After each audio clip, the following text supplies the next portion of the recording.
This is Stop Stop. Oh. And we're gonna highly recommend you to go and join this awesome channel on YouTube called Krash Course. Krash Course, yes. This guy is so cool. He's always like reviewing videos of new bands and old bands, everything related to rock and roll. You know? Reacting to stuff and just it's amazing, fucking awesome. amazing. We've been checking it and we cannot stop laughing. Yeah. Yes. Rock and roll, motherfuckers.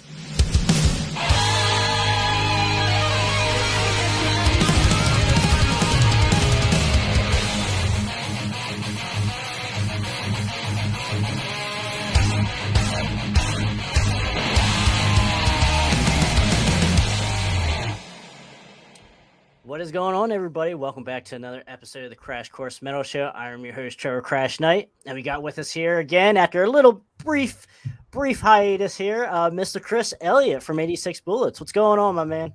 Hey, not much, Crash. How you been?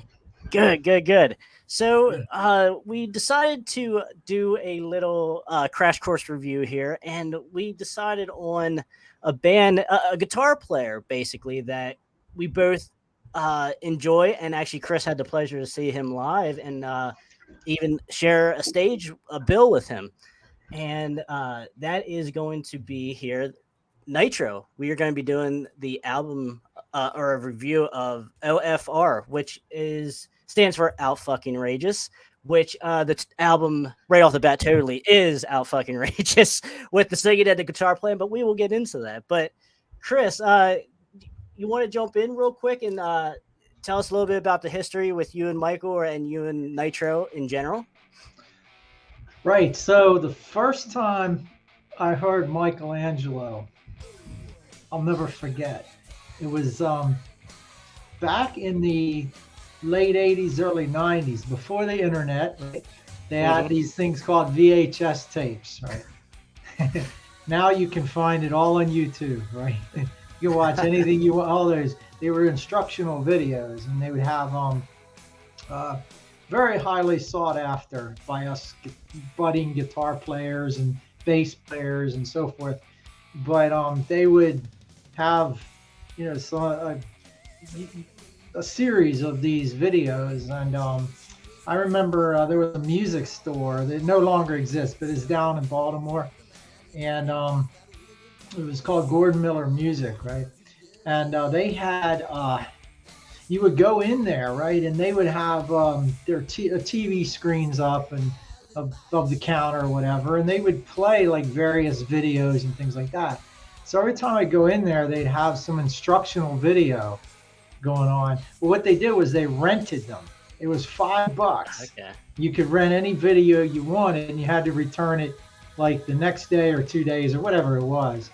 So we would go down there and rent them, take them home, record them, and then take them back. So I have like a ton of these videos, from back in the day.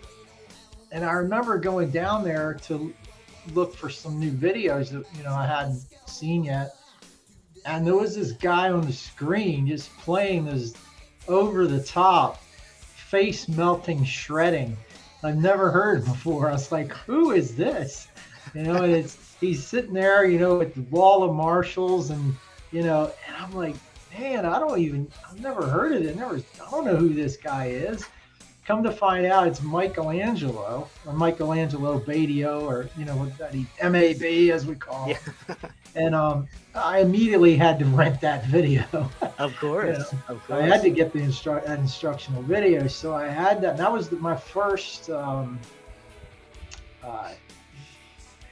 I'd heard him, and then the video just blew my mind. It was just like, geez, and he does the double axe thing and all that kind of stuff, and right, man, it was over the top. I just don't remember, some of the techniques were just really challenging, and he was a good instructor too. He'd break everything down for you, and I just remember the one phrase he would say: in order to play fast, you have to practice slow.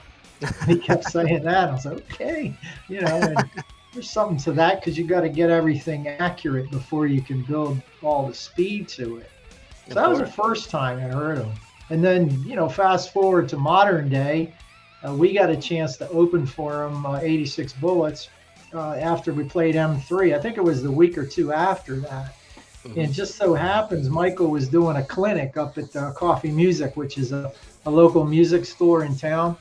They've actually gone out of business since. Well, they had a great business, but he got an offer he couldn't refuse, so he took that and went into retirement. But I used to teach there for years. I taught that for 20, 25 years.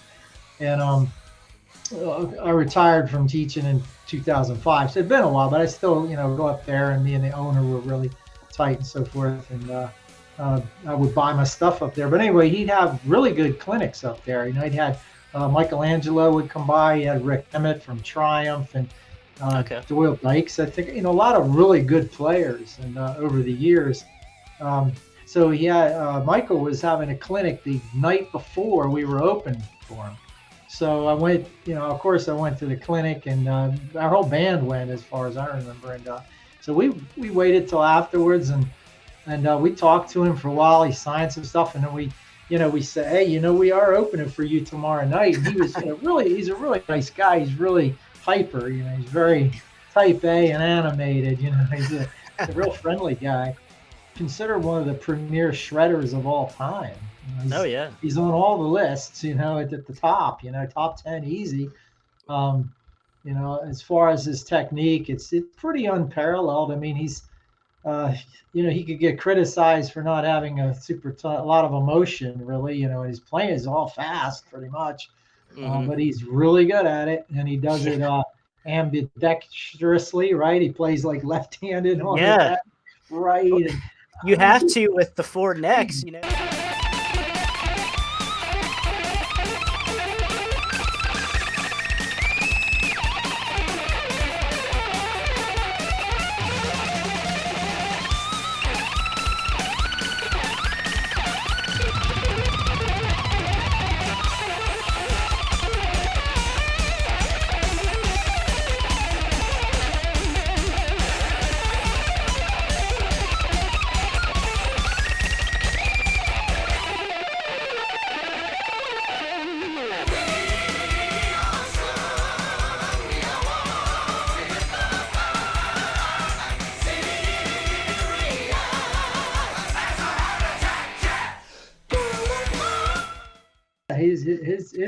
it's a great, his clinics are really good because it's really entertaining how he can just able to do all that. And plus he's got some good stories too. He's a real good storyteller. So he's an interesting guy and a very talented guy too.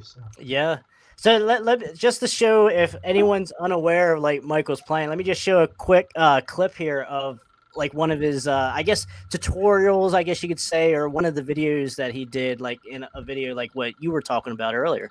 So here it is.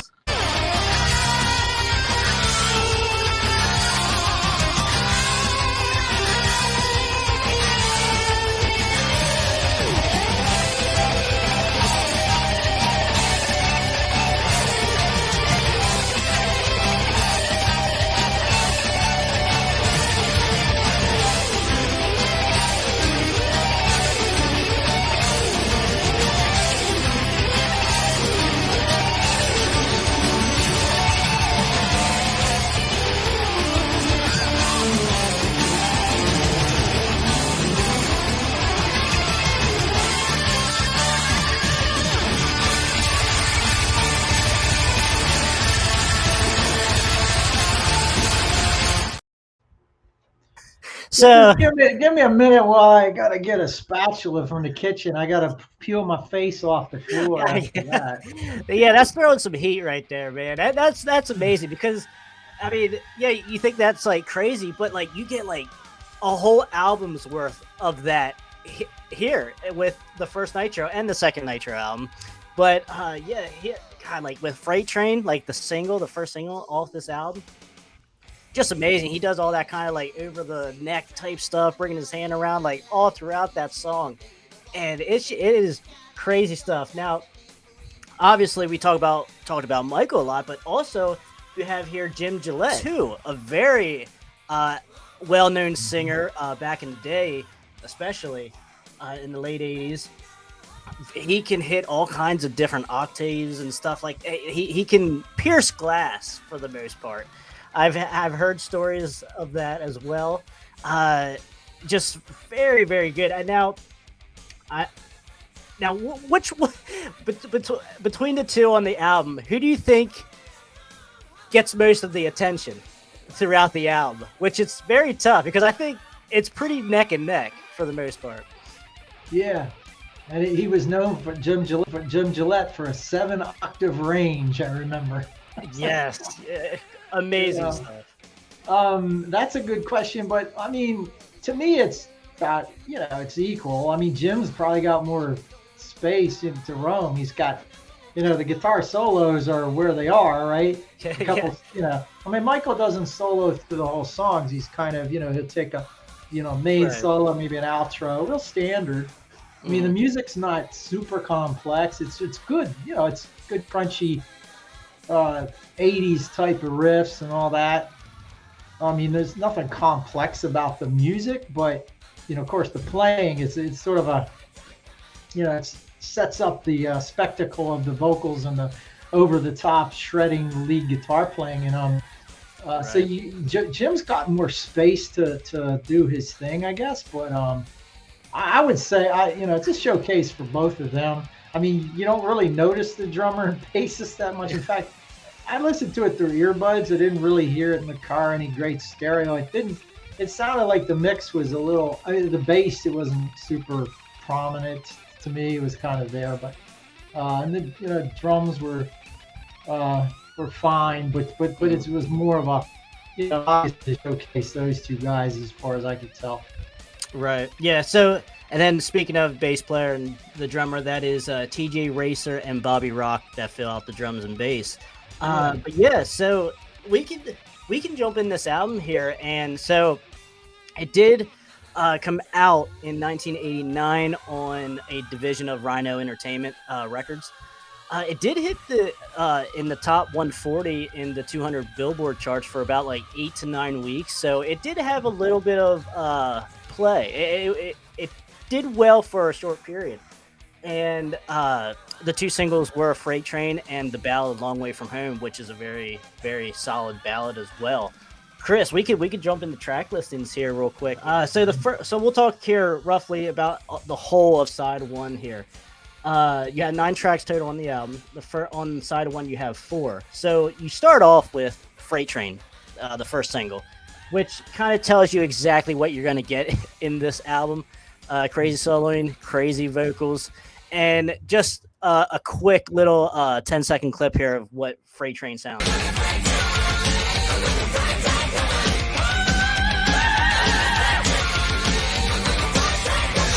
So yeah, pretty much that is what you're going to be getting during that whole song, and a whole bunch of shredding as well.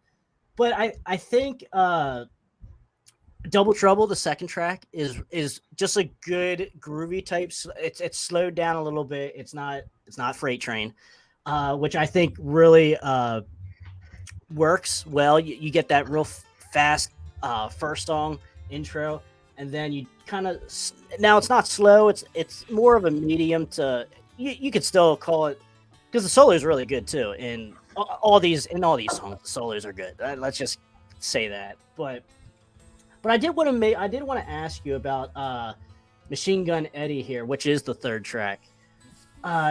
It's almost 7 minutes long. It's 6 minutes and 45 seconds, and it has like a speed metal feel. Like Jim's voice is real low.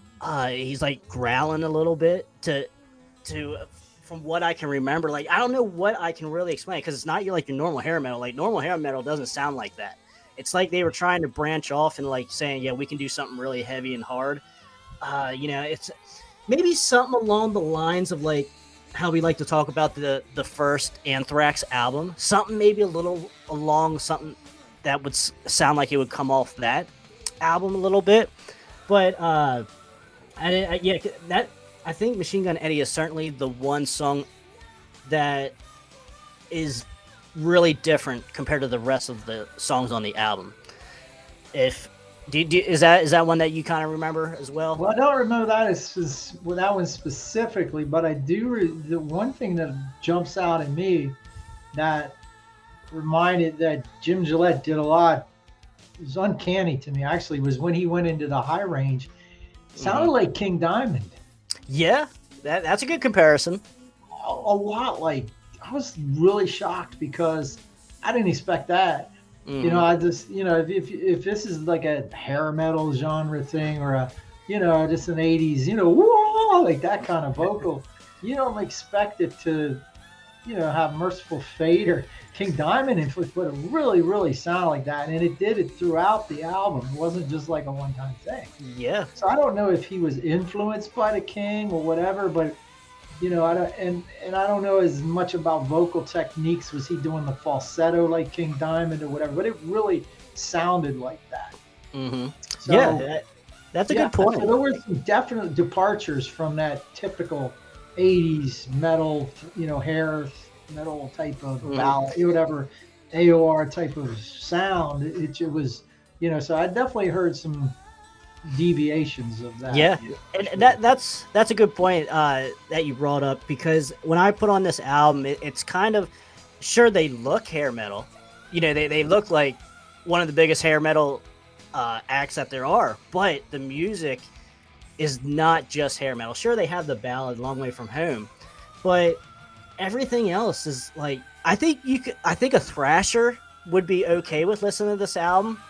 I think a normal hair metal guy would be all right with it, like more of the mainstream feel. I think they would be okay with it. I mean, commercially, there are things that most of this album isn't made for mainstream commercial radio. I will say that, other than maybe the ballad. But I think that's kind of the charm to it as well. It's like, yeah, this is what we are. We're going to be faster than everyone. We're going to sound better. We're going to sing higher than everyone. We're going to sing lower than everyone. We're just going to give it balls to the walls here. And that is totally what I can't think of a better album title than O.F.R. Outrageous for this album. It fits it perfectly. But so side one, you end off with, like I said, Long Way From Home, the ballad, which, I mean, it's not the greatest ballad I ever heard, but it's certainly not one that I skip when it comes on. I even sometimes seek it out to play it. Very good. And nothing real crazy in there either. It's, like I said, it's the most mainstream type song at the time that could be put on the radio. And, just your average rock and metal listener would be okay with it. Yeah. Hey, one comment about the vocals again, going from, if he's going to show off 7 octaves, he's going to be hitting that low range. But now, have you heard any of the stuff that they did in recent years? Because they put out a record, I think it was maybe 10 years ago or something like that. I have not, because like the only other album I have is their second album, which came out 2 years after this one here. And I think if I read it correctly, in '99 they released what was it? Gunnin' for Glory, I think it was. But it was a lot of like demos from the early days and such. So I don't think nothing really new was on that. But as of Nitro, I think they didn't really release anything. But they might have done something. I'm not real familiar. They might have done something like together between the two of them, Jim and Michael, and just not. It just wasn't under Nitro. Yeah, they might not. It might not be released. But I could have swore that I had heard that Jim's voice had changed, like he wasn't doing the super high stuff, and it was more of like a growl or something more modern, like that kind of thing. So maybe that's where he always had that tendency. He had that growl or that low range in him, and that actually, as you get older, it is hard to keep those high notes coming for most people, because it's just so hard on the vocal cords and. Yeah, that totally makes sense. I mean, no one, sadly, no one can keep their youth forever, and that's what sucks. That's what sucks about it. Same with like Tom Kiefer, Cinderella. Like any kind of those type of vocals too, like where you're really putting stress on the vocal cords. It just you're not gonna last long, and that's what sucks about that type of business or that type of sound, that type of band. So, but either way, we will forever have this though to remember. That's right. So that's important. So I mean that's basically side one. So we can jump into side two. Now I will say side two is certainly weaker, but there's still plenty of good stuff here. You had Bring It Down to start off side two, which is fine. I don't think it got added to the iPod. I don't think it made the cut. But this the second song on the side two, Nasty Reputation, I do like that a lot. Kind of like tongue-in-cheek lyrics, but the music really lifts that up, and just the performance, even of the performance of the lyrics, is what really saves the song as well. And then Fighting Mad is like another one of those like thrashy, real fast speed metal type songs musically. And which actually kind of the next song, which actually kind of got us onto this whole review that we were going to do, was Shot Heard Around the World, which I love the intro to that, where they're kind of doing like that gang vocal. Hey, oh, there's like that. And the solo is really good here. And the solo, I remember that gang vocal and the solo for this song, Shot Heard Around the World, puts it right up there as one of my favorites on this album. So, and then you finish off here with O.F.R. Very good, very good. It just goes crazy. It goes crazy here to lead out, kind of like on the first Vinnie Vincent album, how he kind of finishes out. I think it's called Invasion, or I forget what the last song on the debut of Vinnie Vincent is, but he just goes crazy on like the last like 4 minutes of the song. So, Chris, anything on side two that kind of caught your attention? Yeah, that was they just all went nuts at the end of that song. Like everything sort of stopped, and every one of them just started going off. It was crazy. It was cool though, you know. Of course. But so that's the. I mean, obviously, yeah. I mean, okay. So my general takeaway from it is, obviously, the shredding guitar, the crazy over the top vocals. There's some good songs. I don't know that the songs are necessarily super strong. If you can, I mean, that's probably why they never got super big. I mean, they were carried by the talent of the guys in the band. But if you look at a lot of songs that came out of that era, you've got to put all those up against those tunes, and that's really at the end of the day what makes or breaks the band. Right. Or maybe breaks them platinum versus 100,000 copies or something. Right. Yeah, nothing real like at the time. You had in '89, you had the height, you would argue, of hair metal. So certainly a lot of hits were out. Every band was good. It's not like these guys had the speed and everything, but everyone else was good as well. Like almost every other band was good. Everyone had a guitar hero. Now, not everyone's Michael at the same time, but everyone was good. Like there was competition, and that's what made the late 80s, early 90s really, really good and amazing music. So I totally get that, and I agree with you, because like if the best song here is Freight Train, us nerds, we love it. But like if you want to go out and sell gold or platinum records, I don't know if Freight Train's going to get you there, and it didn't get them there. So that kind of sucks. But like us music nerds, we love that shit. So, but yeah. Like. And I kind of expected maybe I would say Long Way From Home would have probably helped them, because that is a good ballad. It's a ballad of the time, and like nothing's like real crazy about it. So I could totally see that, but that didn't really take off either. But I don't. Yeah, I really like this record. I'm so glad I was able to find it, because it's been a long time. It's been about like 10 years since I've been looking for this record, and on CD or vinyl or cassette even. And I finally was able to come across it a couple weeks ago, and I've been very, very happy with it. But go ahead, Chris. I was going to say another band that really mirrors this band a lot. Now that what you just said just popped into my mind is Racer X. Right.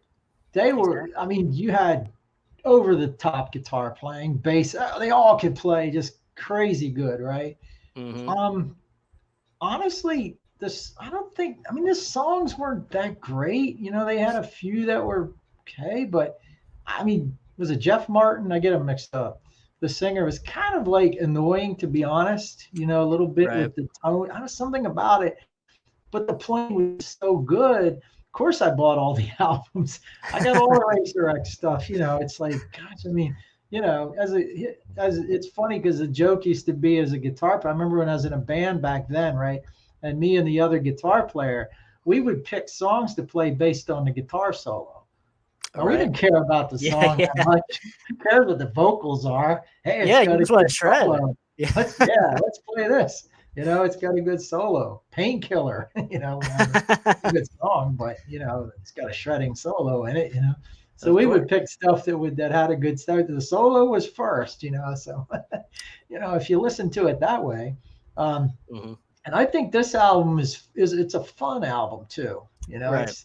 it looks like they're having a great time, and they know that they're badass too. You know, and it's not super pretentious in the fact that it's like, you know, all these. I mean, it could be cool like that. You know, really proggy long songs. I mean, they're just standard, straight up what 3-4 minute songs for the most part. For the most part, yep. You know, so it's pretty, you know, nice ear candy in that regard. And then you have some crazy soloing and singing. So it's a fun type of album, and I think you know that was sort of the time period too. You know, hey, you had that like you said, 89, and everybody was good. Yeah.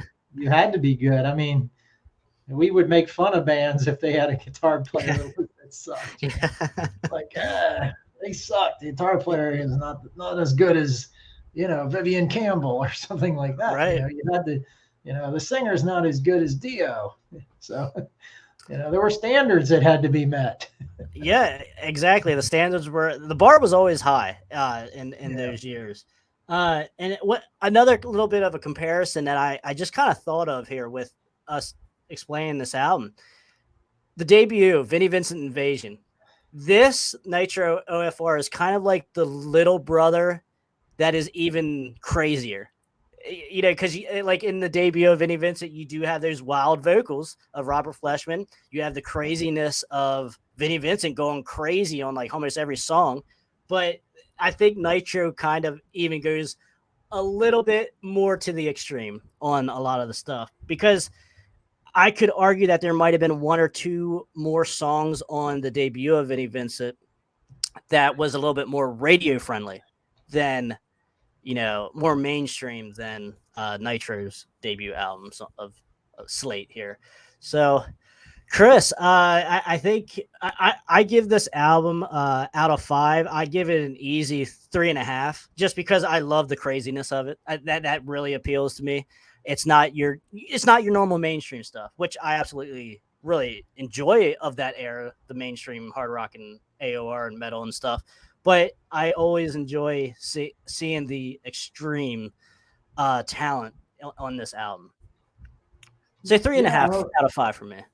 Okay, I go for about a 3. I'd pull it down just on, you know, I thought the songs could be a little better and Right. maybe the production, but you know, I'm not that worried about. It's really production isn't as important. It's good, having good songs is most Mhm. important, but Right. the talent of the playing certainly brings it up. And if I had known about that in '89, I certainly would have bought it. Yeah, yeah. It would have been sitting right there with my Racer X album. It's because I love that stuff, you know. And Oh yeah, man. It's really, especially like or if you like the Vinnie Vincent debut, you would certainly enjoy this Nitro album. And also, if you just like the craziness, like how we explain the craziness, it's literally out fucking rageous for about 10 songs here, or 9 songs, and it doesn't get much better than that. Especially if you're a fan of like that hair metal, but with a big edge to it, a big razor's edge to it. So yeah, guys, check this album out. Very cool. O.F.R. from Nitro, 1989. Very cool. Chris, I want to thank you for coming on the show, doing this review with me. Very cool, very cool. And thank you for sharing your story with Michael as well. That's awesome. Very cool to get to talk to a guitar here like that. So Alrighty, guys. That pretty much wraps up this episode. Nitro, O.F.R., let us know in the comments what you guys think of this album and what you think of Nitro in general. Are they crazy? Have you guys seen anything crazier than these guys since '89? But I think they take the cake for the year of '89. But guys, I'm Trevor Krash Knight. That's Chris Elliott from 86 Bullets, and we will see you guys later.